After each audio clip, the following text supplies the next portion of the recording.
ఆంధ్ర తెలంగాణలో తక్కువ ఫీజులతో high quality results ఇస్తున్న ఏకైక సంస్థ తిరుమల్ ఐఏఎస్ ఇన్స్టిట్యూట్. ఏపీకి వాతావరణ శాఖ వర్ష సూచన చేసింది. మరో 4 రోజులు వర్షాలు కురుస్తాయని తెలిపింది. పలు ప్రాంతాల్లో తేలికపాటి నుంచి మోస్తరు వానలకు అవకాశం ఉందని అంచనా వేస్తున్నారు. ఒడిశా మధ్య ప్రాంతాల నుంచి దక్షిణ విదర్భ వరకు దక్షిణ ఛత్తీస్గఢ్ మీదుగా ఏర్పడిన ద్రోణి బలహీనపడటంతో రాగల 4 రోజుల్లో వాతావరణం మారుతుందని అంచనా వేస్తున్నారు.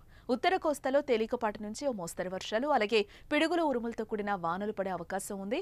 దక్షిణ కోస్తాలో తేలికపాటి నుంచి ఒక మోస్తరు వర్షాలు, ఉరుములతో కూడిన జల్లులు పలు జిల్లాల్లో కురిసే అవకాశం ఉంది. అలాగే రాయలసీమలో తేలికపాటి నుంచి ఒక మోస్తరు వానలు, ఉరుములతో కూడిన జల్లులు 1 లేదా 2 చోట్ల కురిసే అవకాశం ఉందని వాతావరణ శాఖ అంచనా వేసింది. పిడుగులతో పాటు గంటకు 30 నుంచి 50 కిలోమీటర్ల వేగంతో ఈదురుగాలులు వీస్తాయని పేర్కొంది.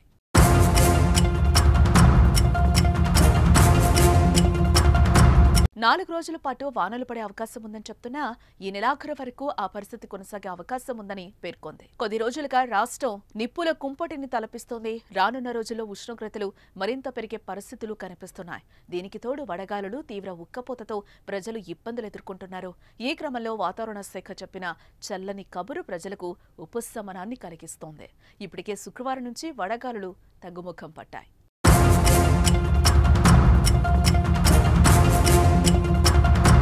అయితే వర్షాలతో పాటు పలు జిల్లాల్లో ఎండలు కూడా గట్టిగా ఉంటాయని వెదర్ రిపోర్ట్ తెలిపింది.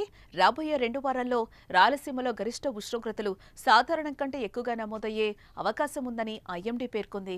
ఆదివారం మన్యం జిల్లాలో 4, అల్లూరి జిల్లా 2 మండలాల్లో వడగాల్పులు వీచే అవకాశం ఉందన్నారు. శుక్రవారం నంద్యాల జిల్లా చాగలమరిలో 40°C, కర్నూలు జిల్లా కోస్గిలో 40.60°C, అనకాపల్లి జిల్లా నాతవరంలో 40.2°C, వైఎస్ఆర్ జిల్లా ఒంటిమిట్ట, అన్నమయ్య జిల్లా గాదెల్లో 40.1°C అధిక ఉష్ణోగ్రతలు నమోదయ్యాయి. అలాగే 28 మండలాల్లో ఓ మోస్తరు వడగాల్పులు వీచాయి. అటు తెలంగాణలో కూడా వర్షాలు కురుస్తున్నాయి. ఈ నెల 23వ తేదీ వరకు వర్షాలు పడే అవకాశం ఉంది. శుక్రవారం కురిసిన భారీ వర్షాలకు రైతులు తీవ్ర ఇబ్బందులకు గురయ్యారు.